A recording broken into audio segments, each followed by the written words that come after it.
পাগল হয়ে গেলে আমরা কি করি, কুকুরটাকে মেরে ফেলে দিই। কেননা কুকুর কামড়ালে অনেকের অসুবিধা হবে, আর কুকুরের কামড়ানোর জন্য আমাদের ডাক্তারের কাছে যেতে হবে, ইঞ্জেকশন নিতে হবে নাভির গোড়াতে 7খানা।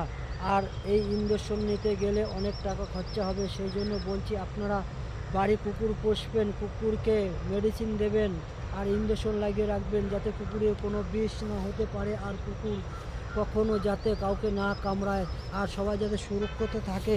সেই জন্য সবাইকে বলছি যে আপনারা কুকুর পুষুন। ঠিক আছে, বাড়ির কুকুর থাকলে আপনাদের কারো অসুবিধা হলে কুকুর আগে এসে ঝাঁপিয়ে পড়ে। কেননা আপনারা ওকে সবসময় দেখছেন, আপনারা খাওয়াচ্ছেন, সেই জন্য আপনাকে দেখতে কুকুরই অনুবাদ্য। কুকুর দেখে আপনাকে আপনি কুকুরের সাথে ভালো ব্যবহার করছেন বলে আপনাকে কুকুর ভালো সম্মান করছে। আপনি একটা বিদেশি কুকুর না পেলে আপনি একটা ঘরের কুকুর, গ্রামের কুকুর পুষতে পারেন, তাহলে আপনাকে ভালো হবে।